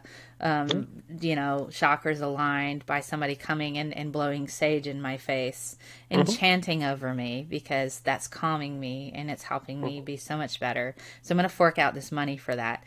So for me, the way that I see it, when I see this kind of nonsense of these people doing that, I'm like, how nice for you that you have this money that you can just throw away and use it as a means to make you feel better than everybody else, when really all of the people who are selling this to you are laughing at you, and they would never buy it themselves. I think some of the snake oil people sincerely believe that they're doing a good thing, like some of the psychics sincerely believe that Aunt Jemima's talking to them for various reasons. But again, I reflect on this, that we live in a totally different environment from the world 100 years ago in this part of the world. Yeah. Death is not something that we experience and expect in our homes, be it children or elderly people. That doesn't happen anymore here. And people would tend to have a very different perspective if infant mortality is a function of the diseases that are now preventable. Measles, rubella, cholera, typhoid, diphtheria, smallpox, tuberculosis, meningitis, pneumococcus, smallpox. You see a few dead kids and it motivates you very strongly. And I'm using that not only as an emotional argument, but as a reflection on the privileged reality that we are in. When your baby is born in the USA or the UK or Europe, there's a damn good chance that child is going to survive to be an adult. And that was not the case 50, 100, or 150 years ago. And one of the major reasons for that is the control and prevention of communicable diseases. Yeah, people really need to understand that the reason why we are able to make it to the ripe old age of 80 and sometimes 100 is because of these medical advancements. And it's not because of, grandma and grandpa's old sage advice of, putting onions in your socks and putting honey on your lip and, this, that, and the other. Like, some of these home remedies are somewhat effective in keeping at bay certain microorganisms. No one's going to argue that. But if we're talking about true efficacy of having pathogens not kill children, then we're going to look towards the biochemists and the immunologists and the epidemiologists doing research, doing the type of stuff that your average Joe can't even comprehend to keeping the population safe. Yeah, right. Exactly. So we're coming up on almost an hour and a half, guys. This has been an amazing talk. Yeah, it's been a lot of fun. I really enjoyed this. This is fun. We have some debate in the chat a little bit. I thought I'd address a few of these things in here popping through. They're talking, there's a lot of debate going on about the flu vaccine and how somebody got the flu after having the flu vaccine. Yeah, that's entirely possible, and I can explain exactly why. Please do. Yeah. The flu vaccine is always a best guess scenario, meaning that the contents of the vaccine may or may not directly relate to the epidemic strain. And the reason for that is flu makes copies of itself very, very poorly, such that there is no such thing as a pure culture, meaning that this virus changes passage by passage, generation by generation. And it takes 6 months to 8 months to make the flu vaccine. So if we got it perfect on day one, by the end of the vaccine manufacturing process, the virus itself has changed. That said, getting the vaccine, while it may not prevent all flu, will almost certainly reduce the impact of the infection and can give you a little bit of help. And it also adds to your immune repertoire, so that multiple flu vaccines over multiple years will give you a better chance of resistance. But it's a reactive vaccine. It's made fresh every year, basically, based on molecular epidemiology, and it's not always completely accurate. All right. And one of the things that I had recently learned, that the epidemiologists who studied this, they have to go to, they're called zoo something, Zoonosis, yeah. Yeah, so you have chickens, you have pigs, you have humans, you have all types of animals that also share this pathogen with us. So you have 3 other species of vectors, just broadly species of vectors that this thing can mutate in. And so swine when it's flu. Yeah, exactly. Yeah, it's bird flu, I should say avian flu. Yeah. Like these are all things that are very communicable between us as chordates. And so when we try to manufacture these things, we're going to get, I think it's the 3 major ones, or the 3 most predictable ones to cross international borders. That's right. Yeah, so that's something that a lot of people don't take into account. And so what some people will say is that, well, I've gotten the flu, even after I've gotten the vaccine. Well, that's going to happen. That's statistically that's going to happen because we can't vaccinate 100% against everything that's out there. This thing mutates so fast from, ironically enough, people who act as vectors that you can't account for anything. And the more people who don't vaccinate and are asymptomatic, they're going to then believe, well, I don't need it anymore, acting as vectors for potentially another communicable disease, if not just the flu. So it's a gamble when we have kind of this, depersonalized medicine. Maybe in the near future, we can tailor some of these vaccines for specifically what's here in the US and specifically for someone's genetic makeup, but we're not quite there yet. But we need to survive in order to get there. Right. Yeah, exactly. And for those of the audience who watched The Walking Dead, they got a lot of things really correct. One of them was the prison flu epidemic, where they are keeping pigs and barnyard fowl together. And Drag has it completely correct. You take a flu virus from either one of those species and recombine it by exposure to another species. The viruses are not particularly species specific, and that's the kind of event that has happened in medical history and has ended up with a slaughter, quite frankly, because you end up with something that nobody's immune system has seen.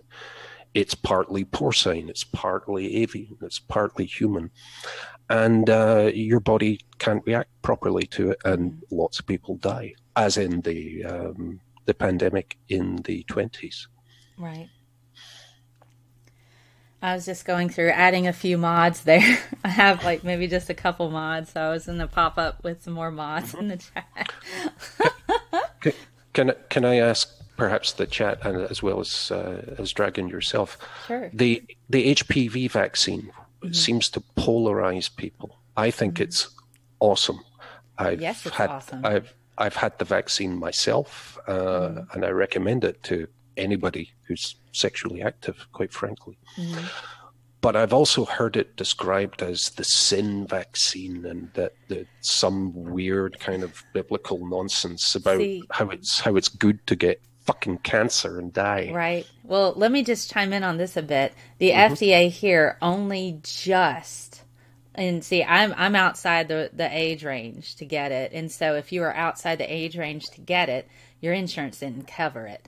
And one vaccine, one shot of the HPV vaccine was like $250 for me. Yeah. So I haven't been able to afford it yet. But now that the FDA finally says, okay, it's fine for women over 25 up to 45 now, they say that's okay. So if you're 25 to 45, the FDA's finally said, yeah, it's fine. Let's give the shot to women 25 and older now. And I'm like, thank you, finally. I only really wanted this when it came out, but it's extremely expensive. And so I'm hoping, hopefully it's put into place, but this just happened like a month or two ago. So a lot of people, that are older than 25 have not gotten the vaccine because it is ridiculously expensive. I mean, it's like $250 a shot. Yep. And even if someone has been exposed to and actually has contracted HPV, the vaccine is in part protective against subsequent outbreaks as well. So it crosses for even the same strain that they were infected with? Absolutely. Wow, that's awesome. Because it boots up the immune response, and HPV, like a number of different viruses, once you've got it, you've got it. And it will break out when your immune system fails to deal with it adequately. Right. So the HPV vaccine is a virus-like particle, and it's actually much more immunogenic than the virus is. So it's a hell of a lot better than the quote-unquote natural immunity that people can develop. Well, I mean, especially since the fact there's no test for men for HPV until oral cancer shows up or something like that.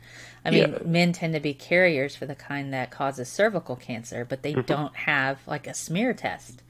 That's right. So it's not something that it can go unnoticed for years. And I was questioned, well, how are you getting this? You're a man and blah, blah, blah. See, I'm a vector at present. I would like to not be a vector. I don't want to pass cervical cancer to my ladies. Or if you're one of the individuals who are a gay dude, that's still a component of anal cancer. And so that's still a real issue for those jats who we have a question, and I think we should have probably addressed this before. If you guys have questions, please ask us, please tag us. And I see Javier Ara as I say, hey guys, I got a question. Since you're talking about pandemic, is it possible to have a case presented like the movie 12 Monkeys? I've not seen 12 Monkeys, but I can say that I know the basic premise of it. If you want a good movie for scientific accuracy, this movie actually won awards for how accurate it was, and it's Contagion.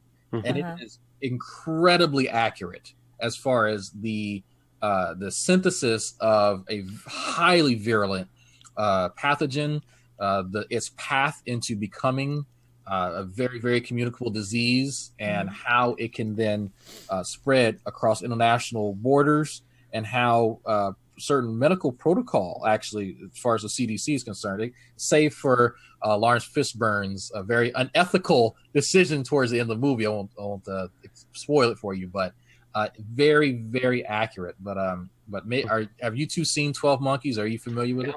Yeah, I have, and I have also seen the one you're mentioning, and I agree. The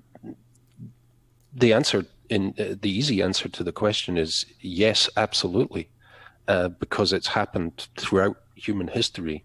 Yeah. And go back to, there's a quite accessible book called Why Microbes Rule the Earth, and it talks about tuberculosis. 3,600 million people today. It talks about the Black Death and how that changed everything forever.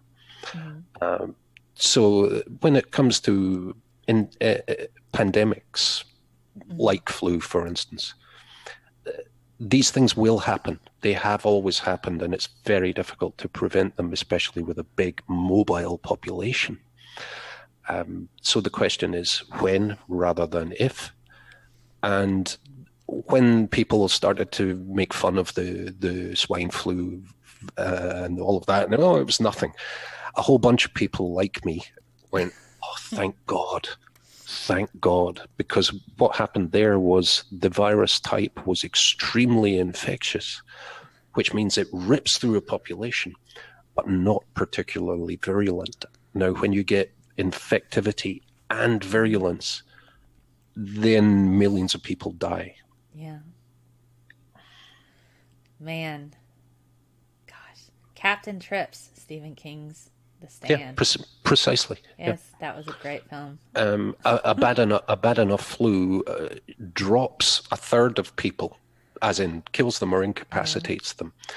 And at that point, the infrastructure of our society begins to break down very quickly. And you need to throw in one or two other additive factors, and you end up with a gigantic shitstorm.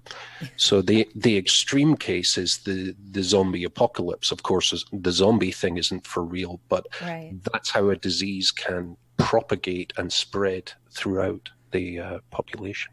What I find really interesting, oh God, I had a thought and it went away. It was right there. It's like when sometimes you get a thought and it's like a cloud bubble and you're like, wow, that's a great idea. And then it just floats away and you're like, well, there it went. There it went. It's gone. Modes of transmission, movies. I cannot eat, I'm old. Think about something else. But there's also the very human aspect to this. I remember now. Good. There we go. Got it. Okay, so I remember now. So Gattaca, that film. When I was teaching biology, I would show that and I would talk about the concerns that you would have associated with trying to genetically modify nearly perfect people. And if you get them to where they're at this certain level of perfectness, you eliminate the diversity in the species, and all you need is like one really good engineered virus and just wipe them all out, man. Yeah. Perfection for a specific given environment. Yeah, doesn't mean dick all if you happen to... I don't need glasses anymore, but oh, heck, there's this new virus out that's attacking all of these babies that were made in a lab. Yeah. Oh my goodness. Well, any final thoughts, guys? Anybody in the chat? I've tried to scroll through and get some of any questions that I happen to find. We've had a lot of really interesting chat going on. Yeah, there's definitely some chatter. So I would like to talk a little bit about the different types of vaccines. Now, my knowledge on this is only from being a paraprofessional. I know that for us in the clinic, we had a choice between live viruses and ones that we'll technically consider dead viruses. And yes, folks, the viruses aren't actually alive. They just, it means more or less that the ones who can have some ability to impact you versus the ones that have had their abilities to actually interact with your molecular machinery stripped away from them. Yes. And so the ones that are alive are a bit more efficient in eliciting the proper immune response, while the quote unquote dead ones are more suited for pregnant women and people who may be immunocompromised. And so part of our training in the clinic was seeing if one of the patients who was coming in for vaccination was pregnant. And that's a part of the questionnaire while we're doing our triage. Could you possibly be pregnant? Because we're not going to give you a live virus if you are possibly pregnant. Yeah. Yes, Hannah Anderson says attenuated. Yes, so that's the technical terminology for it. I don't want to get too technical for folks, but it is very important to know that there are versions of vaccines, and for some folks, they have an aversion towards needles, and so it's probably best that they just be given the nasal spray instead. Oh goodness. Oh, so I have to have a comment for Dr. Egan. Somebody said earlier it's like the doc sounds like the devil's quietly whispering in my ear. Very accurate. Yeah, that's right. I'm apparently, equivalent to a child murdering Nazi. So don't take my. No, actually, I don't give any seriousness to the. Next time you should just show up in Loki gear, and all the ladies will be like, "Wow." Show up in Loki cosplay. We'll do a talk on anatomy and physiology. Oh, yeah, I'm still struggling with actually having no facial hair for the first time in 30 years. So I'm still getting used to my face. So I'm glad that people are enjoying some aspects of the presentation. So, and Carrie 81 says she, I guess that's she, it might be he. I'll just say they. They say, I love that Dragnot is shirtless. Wait, was that sexist or harassment? Oh, that's a nice thing. It's definitely a compliment. Do you shave your chest, Drag? No, I'm not very hairy, except for my face. I am not very hairy at all. Oh, goodness. Okay, so another question. Sokka Count. I have seen media treat anti-vaxxers as misguided people who are entitled to believe what they will. Do you think we should stop handling them with kid gloves? Yes. Yes, I do. We have the media to thank for anti-vaxxers anyway. Thank you, Daily Mail, for giving us anti-vaxxers. You started this nonsense. I don't think it's just I don't want to. It's not just the Daily Mail, but they were the first. They were the first, and they started with propaganda. They didn't even start with like they're a horrible publication anyway. They're mostly propaganda pushing clickbaity titles. They're not responsible journalism, and they started immediately, just right off the bat. Vaccines cause autism. Do you really want to give this to your child? It's just like horrible. Yeah. Propaganda, clickbaity titles. It's just terrible. I have to be fair, though. I think there are different classifications of people who are vaccine averse. I'll say that because that captures people who are on the fence and who are outright anti-vax. There are some people that I've encountered that are legitimately frightened because of the misinformation. And they have a right to be because they don't know. And they know, and they'll tell you, I have no idea. But I've just heard people's stories, and people tell me about this ethyl mercury, and I know mercury's bad because of the Mad Hatter, and formaldehyde, and formalin, and trypsin. We're all mad here. Phosphate, and there's all these big scary words and chemicals, and it's like they've been preyed upon. There are people who have legitimately been preyed upon. When I find them, I say, that's fine. you've been misguided. People have been just pumping this stuff into you because it gets them clicks on websites and they potentially want you to buy some nonsense. I got you. But then there are the conspiracy nuts who are absolutely averse to information that doesn't agree with them. Yes. And that is who I don't handle with. That is where I go, okay, I have had a few semesters of chemistry. I am not qualified to tell you this, what a mean group here will attack this benzoic acid here. I have no idea, to tell you that kind of stuff. You have to talk to Doc Ian on that one. But I can tell you that there's a wealth of knowledge that resides on the internet. Just as easy as you can go to a Google page or a YouTube page, you can find studies studying the very same stuff that you claim doesn't exist. Receptor interactions, man. Yeah, it's like, come on. Okay, a question for all of us. What do you think about legislation mandating vaccination? Yes, that needs to happen because if we are going to ban smoking in restaurants because of secondhand smoke, because that hurts other people, we need to have mandated vaccination because of the fact anti-vaxxer people are spreading viruses to people who do not get to have the choice of being vaccinated due to their health. So, yeah, you're breaching their right to life because you decided you didn't want to vaccinate your kid. So, yeah, absolutely. They need legislation for mandatory vaccination. And that's what it's in context of people who can receive the vaccination. Yes, people who can receive. Yeah, if you're immunocompromised, then of course you not. probably aren't the greatest candidate to receive a vaccine. But that's why we don't want people acting as vectors, like human vectors, where these pathogens can mutate. Because the second that happens, then there goes that herd immunity. That defeats the purpose of having herd immunity. Because you have pathogen A, right, that people are protected against. But the people who aren't protected become asymptomatic carriers, and then pathogen A becomes pathogen A1. Right. Well, no one's protected against pathogen A1. And so the process keeps repeating as long as there's a place for these pathogens to continue to mutate. What do you think, Dr. Ian?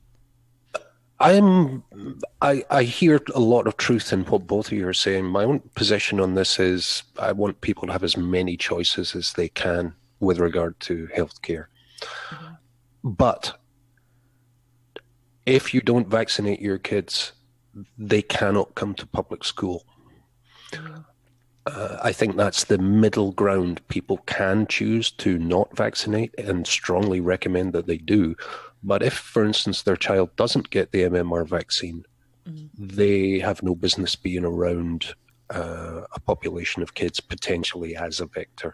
There's actually, in New York, they're banning kids from public spaces who are not vaccinated. And there's actually a teenage boy who wasn't vaccinated who's suing, I think, the school district because they've told him he's not allowed to participate in sports because he's not vaccinated.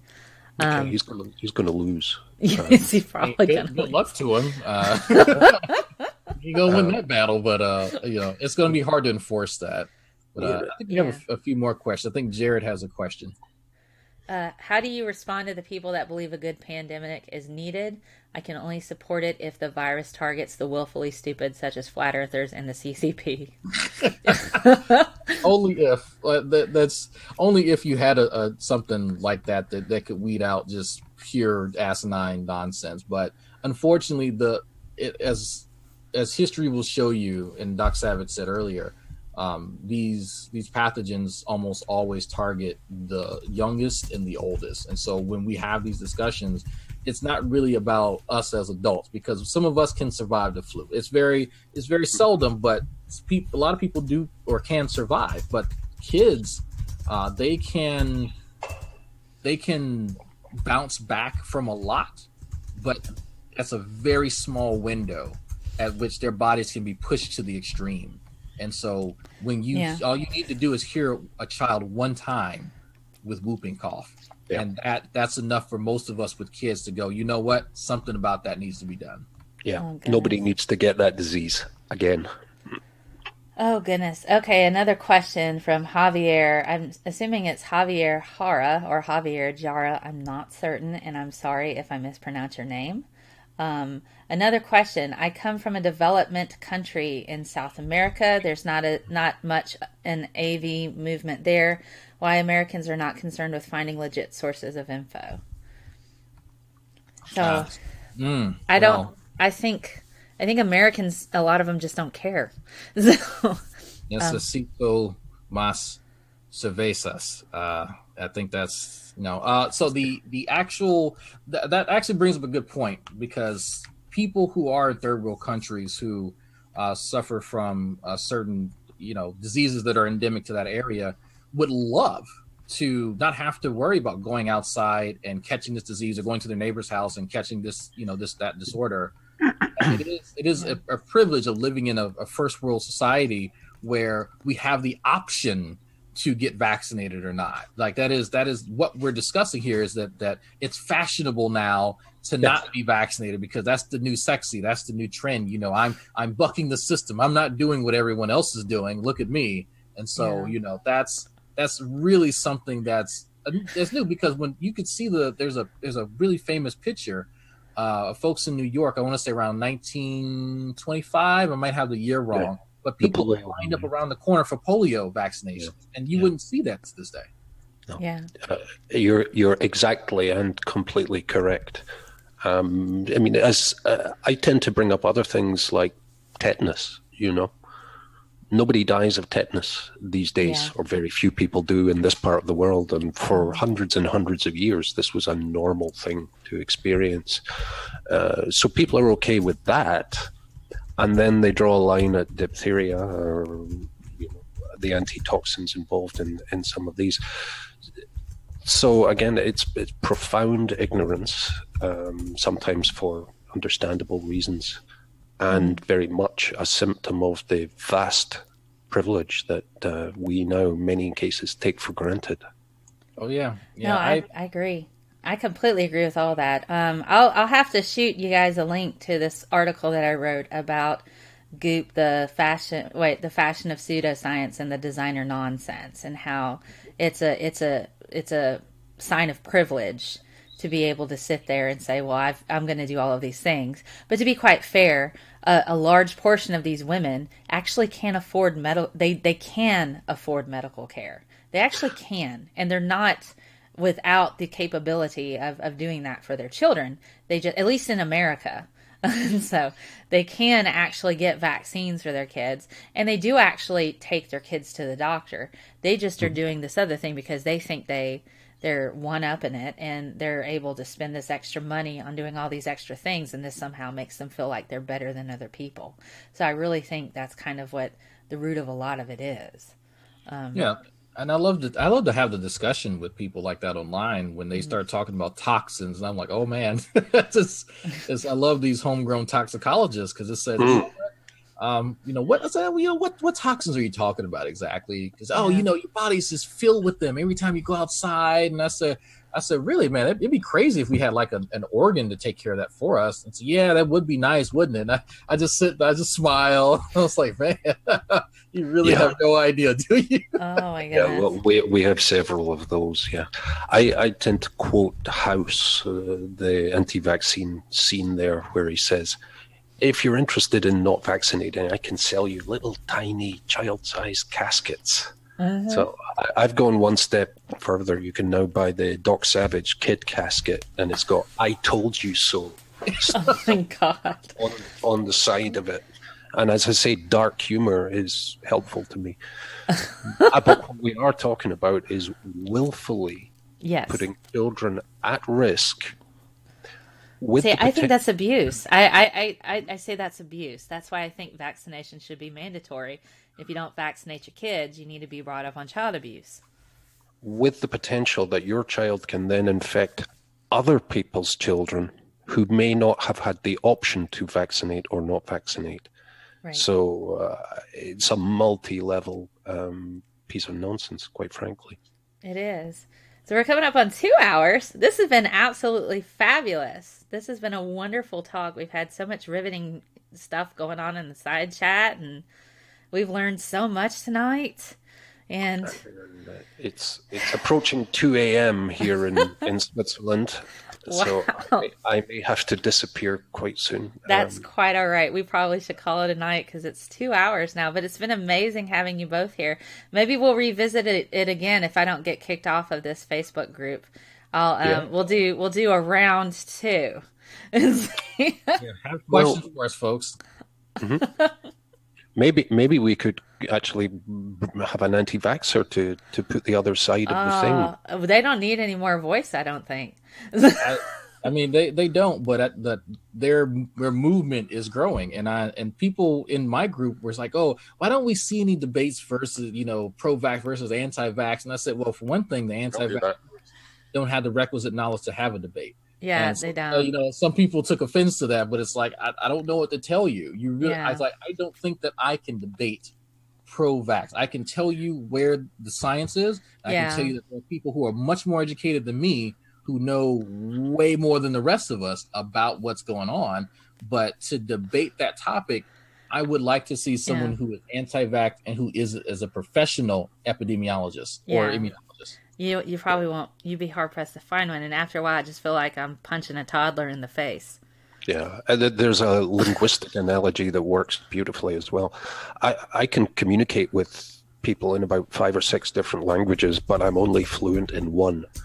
So it's taken me 25 years to learn the fluency in the science that I'm talking about. Right. And if someone has no vocabulary shared, it's not possible to communicate the fullest extent of the concepts. You can do it in broad strokes. Yes. But if there's also resistance and immediate distrust of anything that doesn't confirm presuppositions, then there's no point in investing the time.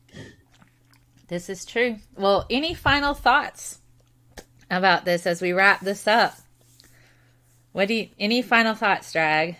Are you gonna press on in the Facebook? Yes, world? I am. Okay. These conversations are hilarious. They kind of are. So I think what would be really good, because I don't necessarily want to platform any harmful rhetoric. So I think we should all come back again and look at some more Facebook nonsense and post it up there and say, this is why everything they're saying is wrong. And this is, I'm kind of the mentality. I got to watch an amazing show by Henry Rollins. I love Henry Rollins. He had a show called just Keep Talking Pal. It was a stand-up thing that he did in Portland. And he said, because he gets crazy emails, he said he started getting emails because he was hanging out with RuPaul and everybody thought they were an item. And so he got this email from somebody that was clearly homophobic, but a big fan of his. And so he said, if you come at me like an idiot, I get to play with you all that I want. You are now the mouse and I'm the cat. And exactly. So he perpetuated this rumor about himself, about him and RuPaul being an item. And so this dude was sharing this all over Facebook and all over Twitter. And so that's kind of how I am. If you come at me like you're an idiot, I get to play with you all that I want. Well, you're the toxin-filled shill, aren't you? So that's kind of how I feel. I don't go starting fights. But if they come to me, you've brought a knife to, I don't know, a bazooka fight or something. Mm-hmm. That's kind of how it is. And it's over pretty quickly. I'm certain you feel the same way, Dr. Ian. To the extent, I qualify it with, if you stare long enough into the retard, it stares back at you. And I have to be very careful because I can be addicted to the toxicity. Yeah. So I've actually trained myself in the first few months of 2019 to not interact in detail because, I've got this thing written in my mind now. It's not my job to educate everyone. No. There are people who want this. Don't beat your head against the brick wall. I agree. And that's why I have lots and lots of it. I'm pushing almost 200 videos now of all kinds of different topics. It's like, you really need to do an episode on this. I have. Here it is. You really need to do an episode on this. I have. Here it is. So I'm like, I've already discussed this. These are my views. Go watch this. Why do I want to fight with you? No, I don't want to fight with you. Here, there it is. Leave a comment. Watch the thing 30 times. It's fine too. So yeah, I get you. All right. So it's 2 hours, guys. This has been amazing. Let's schedule another time where we can pick apart the nonsense that is anti-vaxxers and what they say. Facebook is a vehicle. They just recently got rid of white supremacists. Might be time to do that with anti-vaxxers, my Facebookie people out there. We're going to get rid of that hate. Let's get rid of the nonsense while we're at it. Why not? Yeah, we have to be careful, though. We have to be careful because with this particular enemy, it is very, very stealthy. And so they will find ways to spread more propaganda, more insidious ways at that. And so there's a thing that's working. There's a thing that's working. And there's a study that came out, and I'll just throw this at you really quickly and then we'll wrap up. There was something called, there was a study that was done where they had parents being advocates for vaccination and not doctors. It was called Immunity Community, and it was a thing. And you can read, there's a paper about it. There's probably several easy to read articles associated where they talk about that study, where they're using parents to talk to the vaccine hesitant. We can't get through the anti-vaxxers now, but the people on the fence, those are the ones you got to talk to. So parents who are advocates for vaccination, they're the go-to, not the doctors, not the scientists, but the parents. Those are the ones that people will listen to, believe it or not. So agreed. We need some more soccer moms. Definitely more soccer moms. Definitely more yoga. More soccer moms, Yes. Spreading the good news of vaccines. I'm actually really, closing comment, I'm really surprised and a bit shocked by the gender balance, which I think was 89% women, which is basically everyone. And I think that may be an artifact of a relatively small sample size of about 119. Yeah. Still a very, very... it's 197. That's a pretty small sample size, yeah. I'm really surprised that it's as extreme as it is. Although, childcare being what it is, presumably these are primary caregivers to infants. But that's really distressing. It is.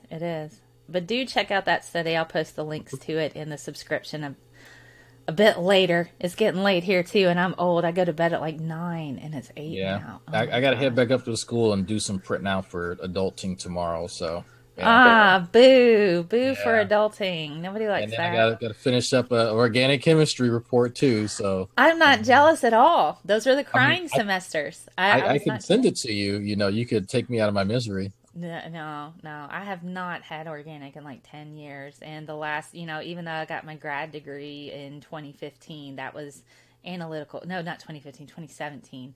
That was analytical chemistry. If you want to talk about, spec, FTIR, mass spec, part of we do it's that. NMR. You do this? Oh, NMR. Oh, okay. Yeah, some of it's NMR. I mean, you can analyze because I was doing some esterification, making pineapple smells, and so yeah. And then nerd. I'm ringing the nerd bell right now. Nerd klaxon. God, you're such a nerd, Drag. By the way, people, butyric acid smells like baby vomit. Just to let you know. Oh yeah. Oh goodness. Well, you guys go get you some elderberry, some Epsom salt baths, and some Fiji crystals. Water, and detoxify yourself from this evening. Cool. Will do. And thank you guys in the chat. Thank you for watching. This has been an amazing episode of This Week in BS. It's bad science, but it's probably the other thing too. So, you guys have a great night. Thank you, Dr. Ian. Thank you. Thank you, Drag, for being here. Check out Drag's show. I put a link to his Black Heathen show. It's in the description. Check that out. And I will see you guys next time. Have a great night. Bye. I'm going to do my Patreon video, and then we're going to sign off.